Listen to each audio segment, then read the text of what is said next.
Hello everyone, welcome back to my YouTube channel understand law. आज हम Indian taxation system के एक बहुत ही पावरफुल और इम्पॉर्टेंट पिलर के बारे में बात करने वाले हैं, विच इज़ सीबीडीटी, यानी कि central board of direct taxes. अगर आप इंडिया में इनकम टैक्स के बारे में पढ़ रहे हैं तो सीबीडीटी को समझे बिना आपकी नॉलेज अधूरी है। आज के इस लेक्चर में हम इसका एक कॉम्प्रिहेंसिव ओवरव्यू लेंगे और ये देखेंगे कि इनकम टैक्स एक्ट 1961 के कंटेक्स्ट में इसका क्या रोल है। ठीक है जी। तो इससे पहले कि हम डेप्थ में जाएं, लेट्स सी कि हम आज क्या क्या कवर करने वाले हैं। हमने इस लेक्चर को 6 पार्ट्स में डिवाइड करा है, जिसमें हम सबसे पहले देखेंगे introduction and legal framework, CBDT असल में है क्या और किस कानून के तहत काम करता है। देन हिस्टोरिकल बैकग्राउंड, इसका सफ़र कैसे शुरू हुआ। देन ऑर्गेनाइजेशनल स्ट्रक्चर, इसकी हायरार्की मॉडल कैसे हैं, यानी ऊपर से नीचे तक कौन बैठता है। फिर कोर फंक्शंस एंड एग्जांपल्स, ठीक है। देन पार्ट्स ऑफ सीबीडीटी और देन की स्टैट्यूटरी प्रोविजंस। ऑल राइट, तो चलिए शुरू करते हैं अपनी डेफिनेशन एंड लीगल फ्रेमवर्क से। तो सीबीडीटी असल में क्या है? सिंपल शब्दों में कहें तो ये इंडिया की टॉप स्टैट्यूटरी अथॉरिटी है जो डायरेक्ट टैक्सेस को मैनेज और एनफोर्स करती है।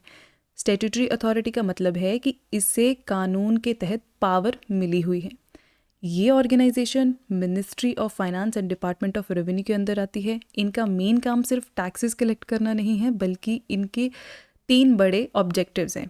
पहला, प्रॉपर कलेक्शन, टैक्स सही तरीके से पूरा कलेक्ट हो। लॉ एनफोर्समेंट, टैक्स के रूल्स को कोई तोड़े नहीं। एंड फेयर डिस्प्यूट रेजोल्यूशन, अगर टैक्स पेयर और डिपार्टमेंट के बीच में कोई डिस्प्यूट हो तो उसका सही और ईमानदार सॉल्यूशन निकालना। ठीक है।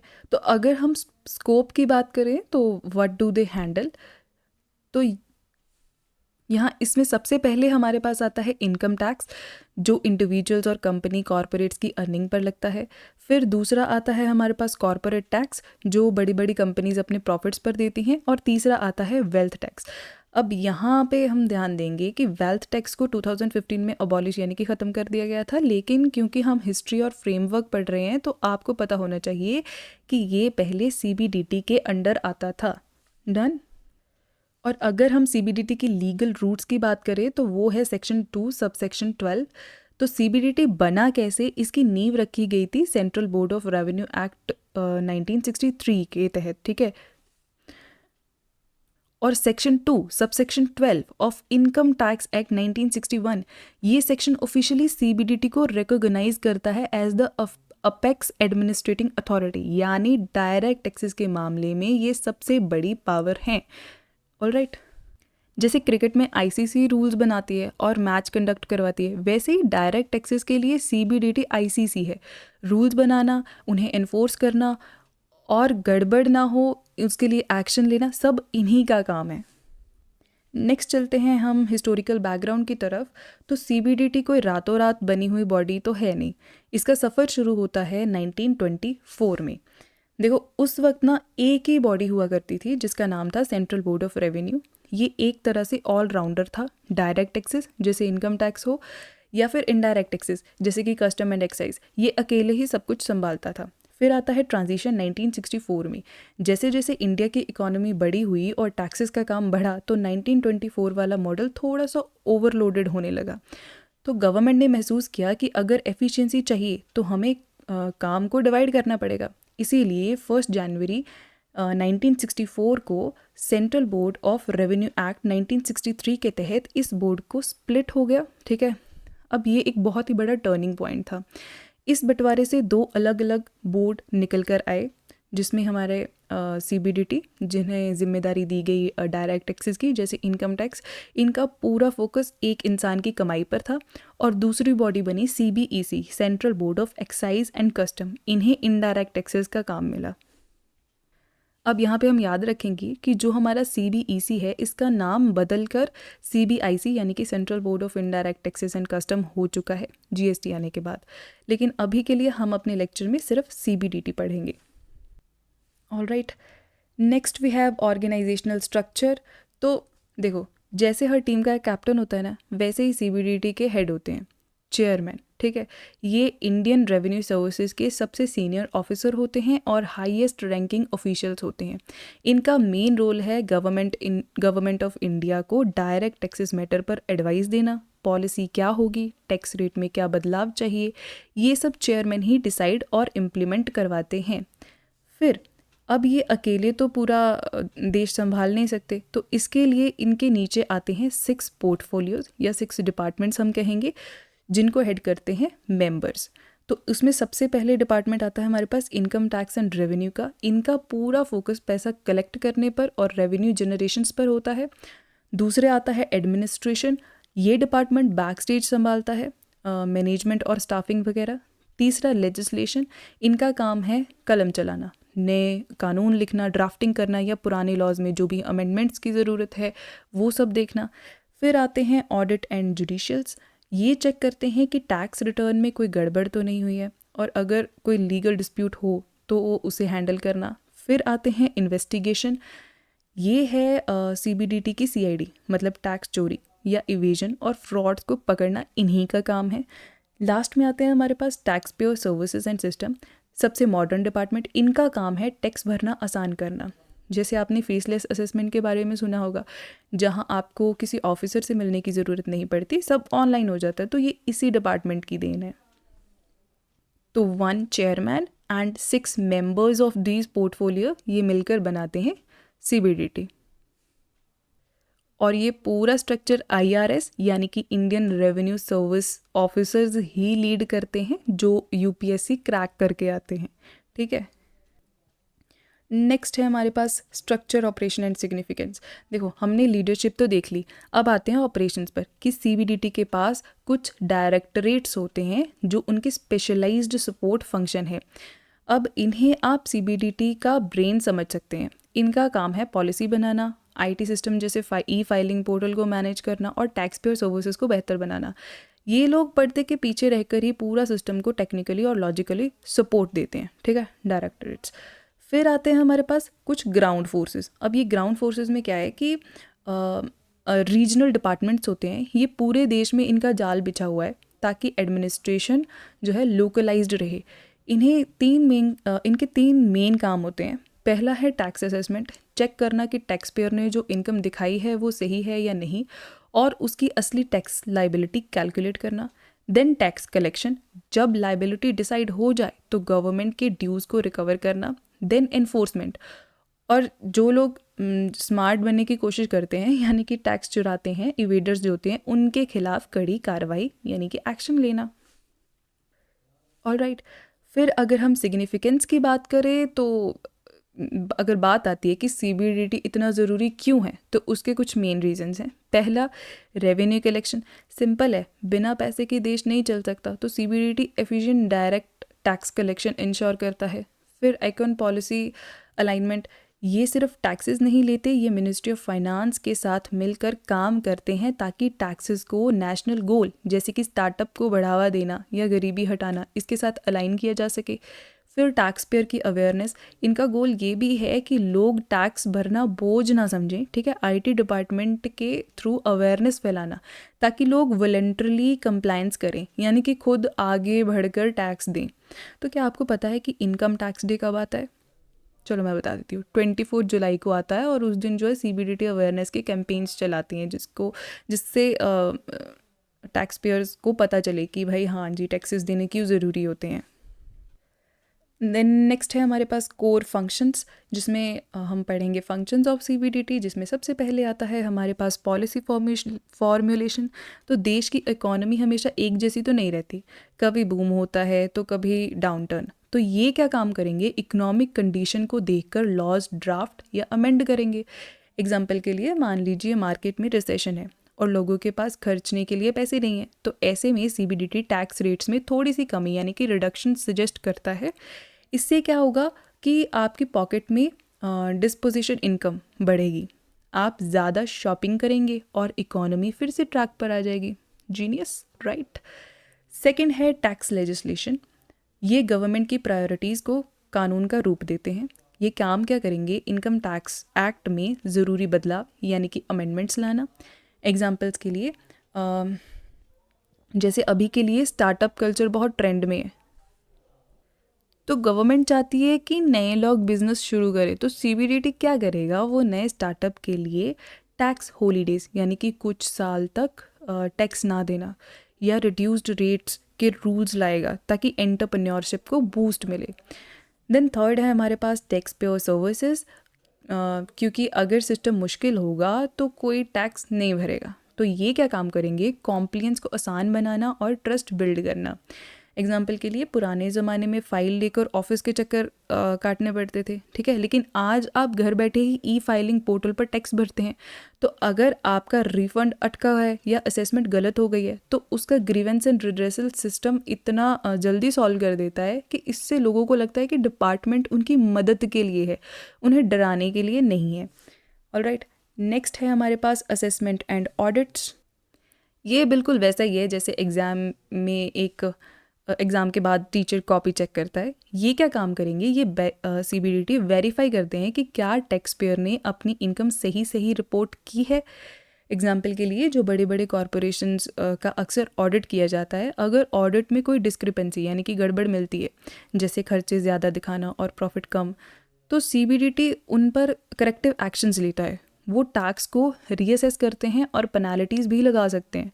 ऑलराइट, नेक्स्ट है हमारे पास टैक्स कलेक्शन एंड रिकवरी। तो सिर्फ टैक्स कैलकुलेट करना काफ़ी नहीं है, उसे सरकारी खजाने तक पहुंचाना भी ज़रूरी है, और ये सीबीडीटी रेवेन्यू को एफिशिएंटली ट्रैक और रिकवर करवाता है। फिर एग्जांपल के लिए मतलब जैसे आजकल का सिस्टम इतना एडवांस है कि अगर आप लेट हो जाएं तो ऑटोमेटेड रिमाइंडर्स आने लगते हैं, ठीक है। अगर फिर भी कोई टैक्स नहीं भरता है तो सीबीडीटी के पास रिकवरी की पावर होती है, ठीक है, ताकि गवर्नमेंट ऑपरेशंस के लिए पैसा रुकना नहीं चाहिए, इनका मेन मोटिव है ये। फिर है हमारे पास टैक्स इन्वेस्टिगेशन एंड एनफोर्समेंट। अब ये सिस्टम की इंटीग्रिटी बचाने के लिए है ताकि ईमानदार लोग ठगा हुआ महसूस ना करें। ये क्या काम करेंगे सीबीडीटी, टैक्स इवेजन यानी कि चोरी के खिलाफ कड़ी कार्रवाई करेंगे। एग्जाम्पल के लिए जब किसी बिजनेस पर शक होता है कि वो बहुत बड़ी इनकम छुपा रहे हैं तो सीबीडीटी रेड करेगा, सर्च करेगा, सीजर कंडक्ट करता है, तो और वहाँ से एविडेंसेस गैदर किए जाते हैं और नॉन कॉम्प्लायंस के लिए भारी फाइन या लीगल एक्शन लिया जाता है। तो ये डर ज़रूरी है ताकि ना सब लोग सिस्टम का सम्मान करें, ठीक है। Next we have international taxation. अब बात आती है इंटरनेशनल टैक्सेशन की, तो सीबीडीटी सिर्फ इंडिया के अंदर नहीं बल्कि बॉर्डर्स के पार भी काम करता है। इसे कहते हैं इंटरनेशनल टैक्सेशन। काम क्या करेगा, क्रॉस बॉर्डर ट्रांजैक्शंस, यानी कि जब कोई विदेशी कंपनी इंडिया में कमाए या इंडियन कंपनी बाहर कमाए तब टैक्स कैसे लगेगा, वो सब देखता है सीबीडीटी। एग्जाम्पल के लिए सबसे बड़ा टूल जो इनके पास है विच इज़ DTAA यानी कि डबल टैक्सेशन अवॉइडेंस एग्रीमेंट।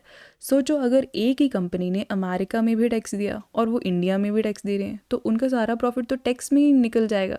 तो सीबीडीटी दूसरी कंट्रीज़ के साथ नेगोशिएट करता है ताकि कंपनीज़ को 2 बार टैक्स ना देना पड़े। तो इससे इंटरनेशनल ट्रेड बढ़ता है और फॉरेन इन्वेस्टमेंट इंडिया में आते हैं, तो ये काम भी सीबीडीटी करता है।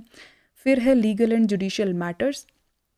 जब कोई टैक्स पेयर डिपार्टमेंट के डिसीजन से सहमत नहीं होता है तो बात कोर्ट तक जाती है। तो ये सीबीडीटी क्या काम करेंगे, ये लीगल डिस्प्यूट में इनकम टैक्स डिपार्टमेंट की साइड को मजबूती से रखेंगे, ठीक है, जैसे कोर्ट में रिप्रेजेंट करेंगे। देन नेक्स्ट है उसके बाद टेक्नोलॉजी एंड कंप्यूटराइजेशन। तो भैया आज का सीबीडीटी हाई टेक है, डिजिटल प्लेटफॉर्म डेवलप करना और पेपरलेस काम को बढ़ावा देना ये सीबीडीटी का काम है।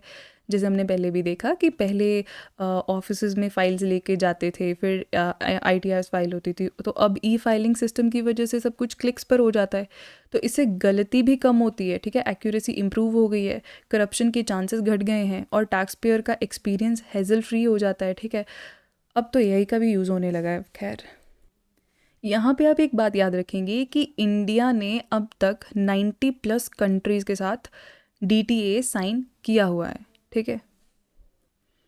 Next we have powers. तो देखो फंक्शंस तो हमने देख लिए, तो अब आते हैं पावर्स की तरफ।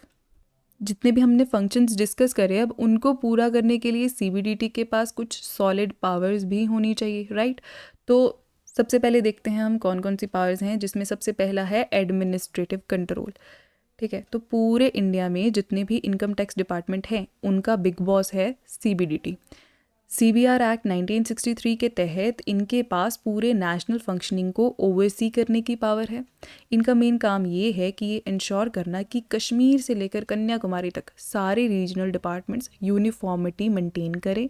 ऐसा नहीं होना चाहिए कि एक सिटी में ऑडिट अलग तरीके से हो रहा है और दूसरे में अलग। असेसमेंट, ऑडिट और कलेक्शन की पॉलिसीज़ यही सेट करते हैं। दूसरी पावर है रूल मेकिंग अथॉरिटी, जो दिया गया है सेक्शन 295। इसके तहत दो मेन काम होते हैं। देखो, इनकम टैक्स एक्ट तो पार्लियामेंट ने बना दिया, लेकिन उसके बारीक रूल्स कौन बनाएगा? तो ये पावर दी गई है सीबीडीटी के पास। ये पॉलिसीज़ को एक्शनेबल गाइडलाइंस में ट्रांसलेट करते हैं, जैसे आईटीआर फॉर्म कैसे दिखेगा, रिटर्न भरने का प्रोसीजर क्या होगा, पेमेंट कैसे होगी, ये सारी डिटेल्स सीबीडीटी डिसाइड करता है ताकि कॉम्प्लायंस सिंपल हो जाए। ऑलराइट, नेक्स्ट है हमारे पास एग्जेम्पशन एंड अप्रूवल्स, जो दिया गया है सेक्शन 80G में। तो सीबीडीटी के पास ना पावर है कि वो सोशल वेलफेयर या इकोनॉमी को बूस्ट करने के लिए रिलीफ दे सके। डन। तो आपने सेक्शन 80G के बारे में सुना होगा। अगर आप किसी स्पेसिफिक चैरिटेबल ऑर्गेनाइजेशन को डोनेट करते हो तो आपको टैक्स में डिडक्शन मिलती है, लेकिन वो ऑर्गेनाइजेशन अप्रूव्ड है या नहीं है ये डिसाइड करना और रिलीफ ग्रांट करने की पावर सीबीडीटी के पास है। तो इससे ना लोग फिलैंथ्रोपी यानी कि दान पुण्य के लिए एनकरेज होते हैं। Next we have powers of CBDT में टैक्स ऑडिट्स एंड इन्वेस्टिगेशन। अब देखो, सीबीडीटी के पास ना इन्वेस्टिगेशन की बहुत बड़ी पावर्स हैं। इसमें दो इम्पॉर्टेंट सेक्शंस हम याद रखेंगे, जिसमें पहला है सेक्शन 131। ये सीबीडीटी को पावर देता है कि वो किसी को भी समन भेज सकते हैं। वो आपको बोल सकते हैं कि अपने अकाउंट्स और सारे डॉक्यूमेंट्स लेकर हमारे पास आओ, और ये पावर बिल्कुल सिविल कोर्ट की तरह ही होती है। दूसरा सेक्शन हम याद रखेंगे 133। ये है पावर टू सर्वे। इसका मतलब है कि आईटी ऑफिसर किसी भी बिजनेस प्रेमाइसेस, ऑफिस या फैक्ट्री के अंदर जा सकते हैं ताकि वो रेलेवेंट इंफॉर्मेशन या डॉक्यूमेंट गैदर कर सकें। ये इन्वेस्टिगेशन का एक बहुत ही ज़रूरी हिस्सा है। नेक्स्ट है हमारे पास पेनल्टी इम्पोजिशन। अब मान लीजिए इन्वेस्टिगेशन में कुछ गड़बड़ मिल गई, तो क्या? तब आती है पेनल्टी इम्पोजिशन की पावर। तो सेक्शन 271 टू 275 ये सेक्शन पूरी रेंज कवर करते हैं ऑफेंसेस की। जैसे अगर किसी ने रिटर्न फाइल नहीं की, तो अपनी इनकम कम दिखाई, अंडर रिपोर्टिंग करी, या रिकॉर्ड्स सही से मेंटेन नहीं किए, तो उन केसेस में क्या क्या पेनल्टीज़ हो सकती हैं। दूसरा हम यहाँ पे याद रखेंगे section 271 sub section 1 clause C। ये सेक्शन बहुत फेमस है और सख्त है। ये स्पेशली उन लोगों के लिए है जो अपनी इनकम कंसील करते हैं, ठीक है, या गलत डिटेल देते हैं। तो ये एक स्ट्रिक्ट डेटरेंट की तरह काम करता है ताकि लोग फाइनेंशियल फ्रॉड करने से पहले 10 बार सोचें। अब यहाँ पे हम याद रखेंगे कि यहाँ पेनल्टी का मतलब सिर्फ फाइन नहीं होता। कुछ केसेस में सीबीडीटी प्रोसिक्यूशन यानी कि जेल तक की कार्रवाई भी शुरू कर सकता है। अगर फ्रॉड बहुत बड़ा हो तो सेक्शन 271 सबसेक्शन 1 क्लॉज C को घोस्ट ऑफ इनकम टैक्स, ठीक है, भी कहा जाता है, क्योंकि ये टैक्स चोरी करने वालों के लिए ना सबसे बड़ा खतरा होता है। तो इसको घोस्ट कहते हैं। इस भूत जी को याद रखना आप लोग। डन। अब आ जाते हैं कुछ हमारे स्टैट्यूटरी प्रोविजंस, जिनमें सबसे पहले हमारे पास है सेक्शन 2 सबसेक्शन 12। पूरे इनकम टैक्स एक्ट में जहाँ भी बोर्ड वर्ड यूज़ होता है उसका सीधा मतलब होता है सीबीडीटी। ये हमें कौन बताता है? Section 2 subsection 12। ये सेक्शन इसे एक स्टैट्यूटरी अपेक्स बॉडी बनाता है, मतलब डायरेक्ट टैक्स एडमिनिस्ट्रेशन की दुनिया में इससे ऊपर कोई नहीं है। पूरे देश में कॉम्प्लायंस इंश्योर करने की प्राइमरी रिस्पॉन्सिबिलिटी सीबीडीटी को दी गई है। दूसरा है हमारे पास सेक्शन 119 एडमिनिस्ट्रेटिव डायरेक्शन। ये सेक्शन सीबीडीटी को कमांडर इन चीफ बनाता है। इसके तहत सीबीडीटी के पास पावर है कि वो दूसरे इनकम टैक्स अथॉरिटीज़ को ऑर्डर और इंस्ट्रक्शन इशू करे। अब ये क्यों ज़रूरी है? ताकि टैक्स लॉज पूरे देश में कंसिस्टेंटली अप्लाई हो। ऐसा ना हो कि मुंबई का ऑफिसर कानून को अलग तरह से समझे और दिल्ली का अलग। तो स्टैंडर्डाइज प्रोसीजर इसी सेक्शन की वजह से आते हैं। देन नेक्स्ट है हमारे पास section 120 which is jurisdictional clarity. ये क्लैरिटी लाता है, ये स्पेसिफाई करता है कि किस आईटी अथॉरिटी का ज्यूरिसडिक्शन क्या होगा। इससे दो बड़े फायदे होते हैं। पहला तो no overlapping and confusion, taxpayer को पता होता है कि उसे किसके पास जाना है और दो ऑफिसर्स एक ही केस पर लड़ते नहीं हैं। दूसरा फ़ायदा ये होता है कि इससे एफिशिएंट रिसोर्स एलोकेशन होती है, काम का बंटवारा सही होता है ताकि डुप्लीकेट एफर्ट्स ना हो और रिसोर्सेज वेस्ट ना हो। डन। देन नेक्स्ट आता है हमारे पास सेक्शन 127 जो कि है case transfer and expertise utilisation. तो इसमें क्या है कि ये ना सीबीडीटी को फ्लेक्सिबिलिटी देता है। तो पावर क्या है कि इस सेक्शन के तहत सीबीडीटी किसी भी केस को एक इनकम टैक्स अथॉरिटी से दूसरी अथॉरिटी को ट्रांसफ़र कर सकता है। अब ये क्यों करेगा? इसके दो बड़े रीज़न हैं। पहला तो वर्कलोड डिस्ट्रीब्यूशन, अगर किसी एक ऑफिसर के पास बहुत सारे केसेस हैं तो उसे बैलेंस किया जा सके। दूसरा स्पेशलाइज्ड एक्सपर्टीज़, मान लीजिए कोई केस बहुत ही कॉम्प्लेक्स है और उसमें किसी स्पेसिफिक फील्ड की नॉलेज चाहिए, तो सीबीडीटी उस केस को उस एरिया के एक्सपर्टीज़ ऑफिसर के पास भेज सकता है ताकि असेसमेंट एकदम एक्यूरेट हो। ठीक है। नेक्स्ट है हमारे पास section 295 which is rule making authority and adaptability. ये सेक्शन सीबीडीटी का मास्टर की है। ठीक है, ये सीबीडीटी को पावर देता है कि वो एक्ट के पर्पसेस को पूरा करने के लिए नए रूल्स बना सके या पुराने रूल्स को अमेंड कर सके। तो इसका सबसे बड़ा फ़ायदा ये है रैपिड अडेप्टेशन। हमारी इकोनॉमी और टेक्नोलॉजी बहुत तेज़ी से बदल रही है, जैसे अब क्रिप्टो या डिजिटल एसेट आ गए हैं। तो सेक्शन 295 की वजह से सीबीडीटी बिना पार्लियामेंट के बार बार चक्कर काटे नए रूल्स ला सकता है जो नेशनल इकोनॉमिक गोल्स के साथ अलाइंड हों। ठीक है जी। नेक्स्ट है हमारे पास सेक्शन 153 जो बात करता है टाइम लिमिट्स फॉर असेसमेंट। तो इनकम टैक्स एक्ट में सब कुछ टाइम बाउंड होता है। डन। तो सेक्शन 153 स्पेसिफाई करता है कि असेसमेंट्स को कंप्लीट करने की टाइम लिमिट क्या है। तो सीबीडीटी का रोल यहाँ पे क्या है? सीबीडीटी इन डेडलाइंस को कंटिन्यूसली मॉनिटर करता है।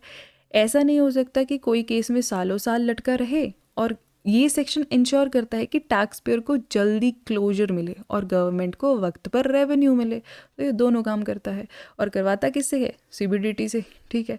उसके बाद है सेक्शन 285B फर्निशिंग इंफॉर्मेशन। अब इसमें क्या है कि ये सेक्शन किसी भी पर्सन को बाउंड करता है कि वो इनकम टैक्स अथॉरिटीज़ को मांगी गई स्पेसिफिक इन्फॉर्मेशन या डॉक्यूमेंट प्रोवाइड करें। एग्जाम्पल के लिए, अगर डिपार्टमेंट को किसी बड़े ट्रांजैक्शन का वेरिफिकेशन चाहिए तो वो इस सेक्शन के तहत डॉक्यूमेंट मंगवा सकते हैं, और इन्फॉर्मेशन ही इन्फोर्समेंट की बुनियाद होते हैं। तो ये काम भी कौन करवाएगा? अल्टीमेटली सीबीडीटी करवाएंगे।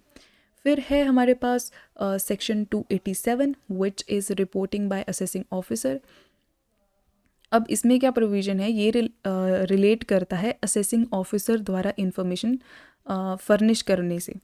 तो एओ को अपनी रिपोर्ट्स और डाटा प्रिस्क्राइब्ड अथॉरिटी यानी कि अपने सीनियर्स को देना होता है। तो इससे सिस्टम में ट्रांसपेरेंसी बनी रहती है और सीनियर्स को ग्राउंड लेवल पर पता रहे कि भाई काम की खबर रहती है कि हो क्या रहा है। अब ये भी किन के अंडर आ रहे हैं? सीबीडीटी के अंडर आ रहे हैं। देन उसके बाद नेक्स्ट है हमारे पास सेक्शन 291 विच इज़ ओवरआर्किंग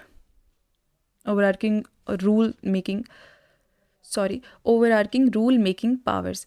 अब इसमें क्या है? सेक्शन 291 के तहत सीबीडीटी की को एक रिकन्फर्म करता है जिससे तहत वो एक्ट के पर्पसेस के लिए रूल्स बना सकते हैं।